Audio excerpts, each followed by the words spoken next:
Hello, my fellow survivalists and preppers. My name is Matt Harvey. I am the founder of Deepwood Survival. This is my podcast, so welcome.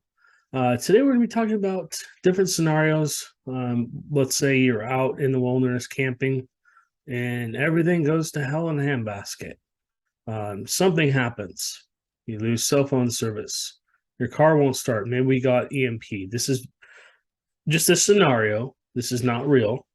This is just based off of, if something were to happen. So just it's just to put you in the mindset and make sure that you really think about what you really needed to do if this situation happened.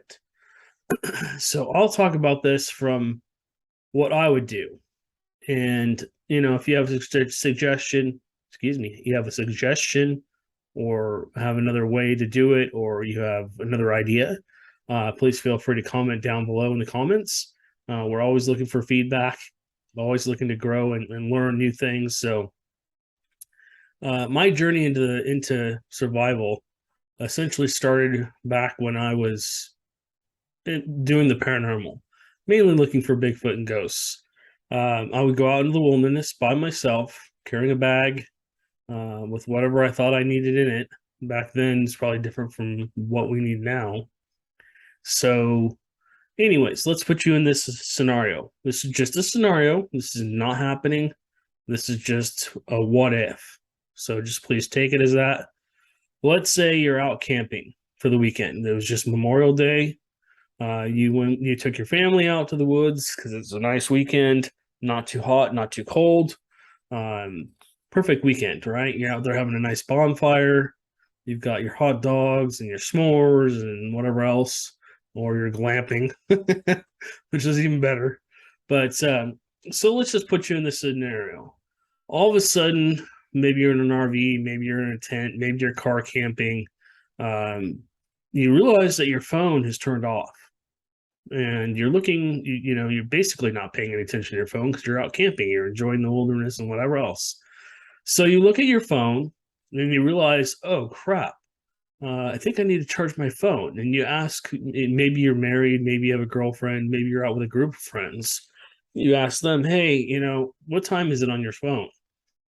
And they look at their phones and they go, wait, it's blank, it's off. And they try to turn their cell phones on, they can't get it turned on either. So then you go to the car or your van or your camper or whatever, and you try and start it so you can plug your phone in and get it charged. Nothing. Nothing comes on. And so you're saying to yourself, okay, what exactly just happened? Why is no electronics working? Maybe you have an external battery bank. If it's not in a Faraday cage or some kind of cover protection, you go to plug that in, it doesn't work either. If you're prepared. So essentially, you're stuck. You have several different options. How close are you to home? Can you guys walk home? Let's say like you were like us, you're 4 states away from home. What do? Do you pack up your tent and lug it with you to try and get home and carry whatever food and everything else that you can carry? Um, do you stay put? Maybe wait for rescue and maybe somebody knows how to turn everything back on, which I doubt. Or do you essentially take and wander off into the forest and build, some kind of setup where you can survive for however long you need to? If you have kids, you're married with kids, or maybe you just have kids, or maybe out with a group of friends. Maybe they don't know what to do. Are you able to take charge? Do you have enough skills to create like a kitchen, some way to make food, process food? Are you able to go out and hunt? Do you have a weapon on you? Do you have like a bow and arrow? Do you have a crossbow? Were you out there just having a good time? Didn't bring any weapons with you? How are you going to hunt? Do you have a knife? Do you have a fishing pole? These are all things that you kind of have to think about. What if you're going to walk home? What if you didn't bring a backpack? Do you have another bag that you can carry? You're more than likely to have a bag, but what in that bag do you take home with you? How, do you know how long it's going to take you to get home? Do you have a road map or an atlas? So you can look at it and go, okay, I'm here and I need to go up this freeway and then cut across to that one. But it's shorter for me to get home if I don't go the way I came and I cut across this field or I cut across, through this parking lot or whatever it's going to be. Um, Another thing is safety at that point. If you're walking through a farmer's field, or maybe you're walking through the forest and you come across a cabin, you got to be careful because there's people out there that are probably knowing a little bit more about what's going on, and they may be armed and they may not want you to be on their land. What happens if they shoot first? Do you just say, yell out, hey, we're not here to trespass, we're so sorry? Do you fire back if you have a weapon? Do you try and negotiate with them? Hey, let's do a ceasefire. We're just, we just want to talk. What do you do? All things to think about. For me personally, if somebody was shooting at me, and let's say I did have a weapon on me, more than likely I would not fire back. I would kind of hopefully be in an area where I could take cover, and hopefully they weren't able to hit me or my wife or whoever's with me. And I would take shelter, and I would try and yell out to them, hey, I'm not here to attack you or hurt you in any way. I'm just crossing your land. I'm just trying to get home. Can you just please let me go? You can watch me the whole way. I won't turn around or anything. Just don't shoot me in the back. You know what I mean? So things to think about. Now, when you're walking home on the freeway.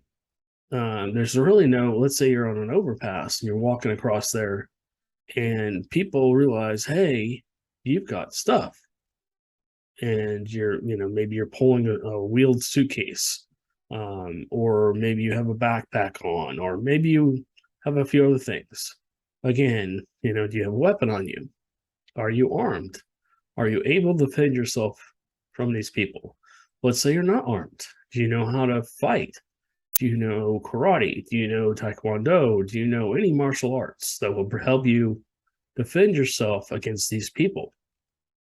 Could you just turn and run? Maybe, if they're not in front and back of you. But if you're right in the middle of the bridge and they're coming up from both sides, it's too high to jump. What are you going to do? You have to figure out how to fight. It's just another scenario. Again, just all theoretical. Maybe you try and negotiate with them. Hey, I see that you don't have much. We're trying to get home. Can I trade you something for safety? Maybe you can escort us through the city, or maybe you can escort us up the freeway, or whatever. Maybe they are armed. And hopefully they won't just take everything from you. And hopefully they won't do anything worse than that. But again, these are just things you have to think about. What are you going to do in these sorts of situations?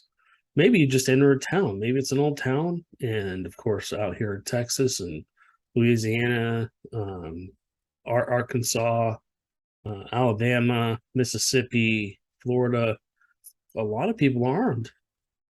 And they're probably on high alert. They know something's happened. They know there's something wrong. And for some reason, they're basically watching out their windows. Maybe they're watching you come by and you just kind of don't see them. Maybe they just kind of open the blind slats a little bit. Maybe they're just peeking out at you to see what's going on. Do you engage those people? Do you, if it's good, what happens if it's getting dark and you're walking through the middle of the city? Where are you going to take shelter? Did you bring that heavy duty tent with you? Maybe you're just have a single person tent, which is light, and maybe you're out backpacking. So you have, or maybe you were hunting, maybe you took a tent with you. So you have a way to set up a little bit of a shelter. Do you go down one of these different roads and look for a place, maybe a place like some kind of shed, or at a business, maybe you can kind of hunker down back where the air conditioning system is. Where do you go? Do you try and get on the roof maybe and go up onto the roof so it's high? You have the advantage to see everything. What do you do? What are you going to do? For me personally, if I could get to a higher location, I probably would. I'd probably climb up and on the top of a building if I could somewhere. Hopefully, I either had binoculars with me or I had some kind of scope with me. If we were doing paranormal investigations, I should have night vision binoculars with me so I can really see at night. And I can see what's going on. I can see people infrared. So I can see up the streets and stuff like that. That's another thing that you might want to think about. What if you're out after dark? What do? It's not really easy to see anybody. There won't be any lights on. And let's just say that EMP didn't mess up the night vision binoculars. Maybe basically it still works somehow. Just all things to think about. You got to remember that if everything goes out, let's say maybe it's just in one small section of the country, maybe it's the whole country goes out. Are you able to maneuver around at night too? Maybe it's not safe to walk around during the day. Maybe there's angry mobs already formed and they're out looking for anybody or anything that they can take and basically take back to their house or their location. And essentially, so they're looking for you. They're looking for anybody who has anything on them. Are you able to elude them? Are you able to quickly find a place to hide? What if you're wide in the wide open and they spot you? Are you able to run away? Again, do you have some kind of weapon on you? Would you stop and fight? I would more than likely, I would not put myself in that situation. More than likely, I would pretty much be kind of ducking around buildings, taking my time, maybe watching those locations for 15, 20 minutes at least before I moved. And, let's just say I'm coming home from Florida to Texas, it might take me a month or two to get home. Now, I might have some supplies with me. I might have an MRE with me. I might have, maybe I have brought some camping food and I was able to take it home with me or take it back with me. I'm going to be looking for food myself. I'm going to be looking for shelter, water, and stuff like that. How do you get water? I carry at least 2 water filters with me. I carry the Sawyer Mini, and now I actually just bought the Sawyer water bottle with the water filter inside. Now, personally, I would take and I would put a probably some kind of cloth or something.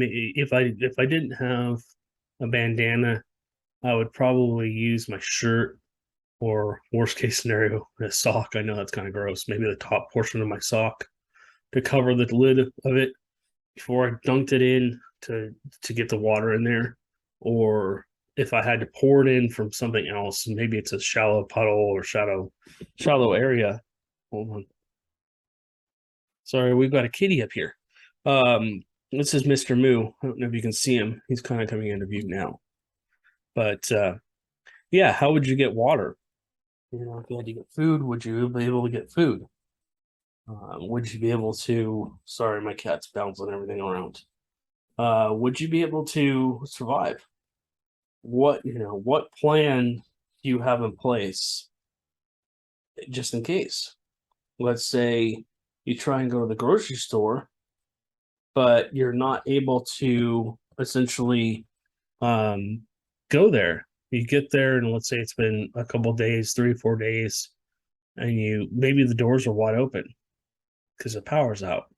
And you walk in, you're looking around, and the shelves are completely empty. Now what? Do you go to a gas station? Where are you going to get food from? Are you going to try and hunt in the city? You know, I have Mr. Moose sitting here. Do you do something bad and kill um, Mr. Moo here? What do you do? What are you willing to do to make sure that you survive? Now, let's say you have other people with you and you got to protect them as well. So, what do you do in that situation? So, let's say you made it from the campground, you went down the freeway, you made it through the forest, and you got to a town and you were actually able to get a little bit of food. Maybe some of the people were nice enough to help you out, gave you a little bit of food, maybe gave you shelter for the night, and then maybe you help them with something in return. Um, so they allow you to stay the night, and then you have to think about that. Okay, so I'm in a place where there's food. Maybe you found another prepper. Maybe you found somebody that just basically hoards food, like kind of like my wife says I do. Um, but let's just say you were able to find a sustainable location. Would you continue home or would you stay put? Maybe somehow they have solar on the roof. Maybe they have a backup generator.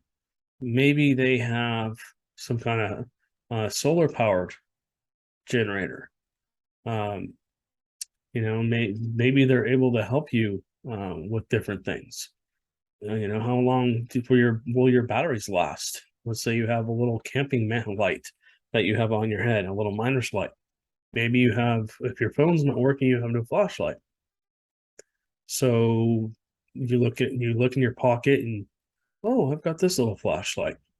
That's part of my DC. I carry at least one flashlight on me, and then usually in my go bag, which I carry almost everywhere with me, there's always a flashlight or two in there, along with Kim lights, which is just basically glow sticks, and other ways to create light. And then, of course, in both the cars, we have the little headlights, and then we have extra batteries, we have extra water. I don't think there's food. There might be food in the car. There might be an emery or two in there. But essentially, we're just, if we had to get home from our local area, we could do it in a day or two, probably. If we couldn't eat for a day or two, yeah, you'd be tired, you'd be hungry and thirsty or whatever, but you could make it home. Water out here, like I said, I have the Sawyer, two different types of Sawyers. So I can get water pretty much from anywhere out here, a puddle, whatever, and I can filter it and probably boil it after that. So anyway, okay, so let's say you decide, okay, well, I appreciate you helping me out. I'm going to go ahead and continue on. So let's say you're in your own home state. Let's say you're a couple hundred miles from home. Maybe the local forest is a little further away, or you just chose to go to this location because you liked it more. So you're walking, you got to find a way home. So do you go the way you came? Do you try and take some of the back roads because you can avoid people maybe? Do you decide you want to start going through the forest? Do you cross through farmland? What do you do? For me personally, I would probably try and take the back roads to avoid people if at all possible. Hopefully, I'll have enough food and water with me to get me through those areas where all I have to do is basically find a safe place to sleep for maybe 3 or 4 hours or more, just enough to get me back to my battery at least halfway full mentally, so I make smart decisions. That's another thing. Are you going to be able to sleep out there? What do you need to be able to sleep? Now, if you put earplugs in or you plug your ears somehow, what happens if somebody sneaks up on you in the middle of the night? You won't be able to hear them. For me, an issue is I've got hearing aids. Maybe during the EMP, they went out. So my hearing's diminished maybe 30-40%. I can hear, but I can't understand most of the noises I'm hearing. What is that? And hopefully I have another person with me that can kind of either write it down on a piece of paper or something and say, hey, that was just a deer or that was a person or whatever. Hopefully that will happen. Hopefully my ears will not get messed up by that. So you get through the farm area, you're on your way home, you get halfway home, maybe you're 100 miles from home now. And you come across another city. And what do? Do you go around the city? Do you stay in the city? Do you try and find resources? What are your options? So you got to look at the map and say, okay, if I go this way, this is national forest, but let's say there's no food. So all the hunters in the area are going to be out with their rifles trying to shoot a deer or something else. Hopefully they're not trying to shoot humans for dinner, but you never know. People get crazy in times of emergency situations.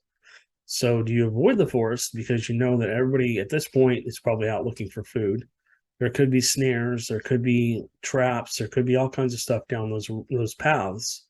Do you bushwhack through areas that are not normal trails? Or do you go through the city? Do you just kind of take your time, you meander through the city, trying but not to get noticed? For me, I think I'd probably avoid the forest at that point unless I had to. I would probably try and stay on the outskirts of town. I'd probably try and just walk around it in some way, maybe zigzag my way through it, where I could keep myself concealed and whoever's with me also concealed. Probably take me a little bit of time. But now I'm back on a regular road after the city. Is there cover? Out here there's a lot of trees and shrubs and forests and stuff. But there are clearings. There are places where there's clearings. There's farmland out here and stuff like that.